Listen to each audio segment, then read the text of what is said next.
Alright guys, welcome to This Week in Wrestling, covering everything that's gone on over the course of this past week, a week which seen the shock suspension of none other than Roman Reigns. WWE announced Tuesday morning that Reigns had been suspended from the company for 30 days following his first violation of the company's wellness policy.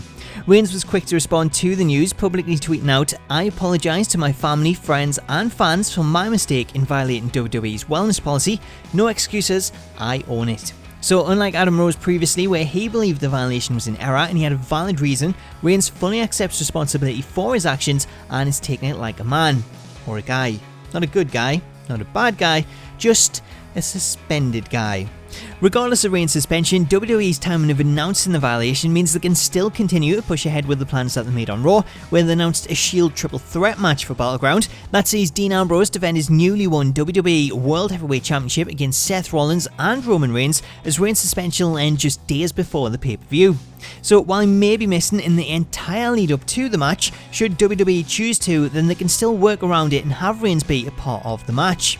More interestingly though is whether or not they decide to bring up Roman's suspension on TV, as they could use it to not only explain his absence, but also make a point of using it within the storyline as they have previously when Jeff Hardy was suspended.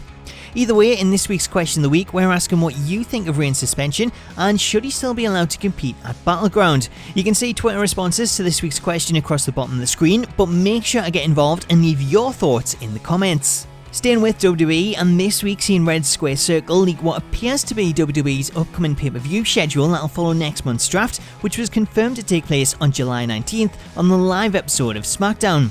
The schedule coincides with what Jerry Lawler revealed last week, in that WWE plan to hold 2 pay-per-views per month, one for Raw and one for SmackDown, except in the months that contain one of the big 4 pay-per-views.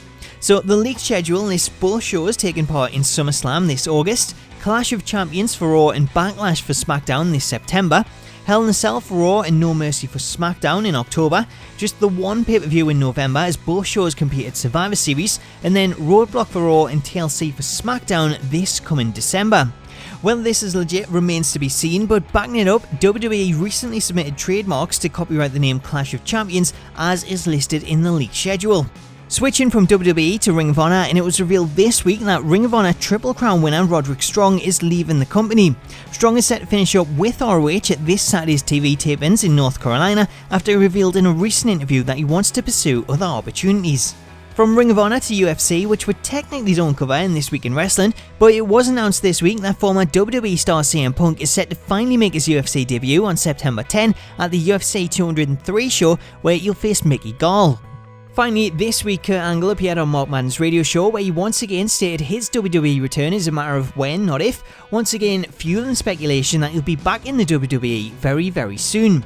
However, before anyone gets too excited, Dave Meltzer of F4W Online is reporting that WWE officials have confirmed Angle is not returning to the company, despite Angle claiming he recently held talks about returning with Triple H. So take from that what you will, as it could be a case Angle really is close to returning and WWE officials are trying to keep it under wraps, or it could be a case that Angle is intentionally being vocal to try and gain interest and maybe bring about a deal. Either way, that brings us to the end of This Week in Wrestling. I hope you've enjoyed it, and if you did, a like would greatly be appreciated. But don't forget, let me know your thoughts on all this week's stories in the comments. What do you think of Roman Reigns' suspension, and should he be allowed to compete at Battleground? Is the leaked pay-per-view schedule legit? Will CM Punk get his ass kicked in UFC? And could we see Kurt Angle return to WWE, maybe even as a surprise pick in next month's WWE draft? Let me know your thoughts in the comments. Have a great weekend, and until next time, I'll catch you later.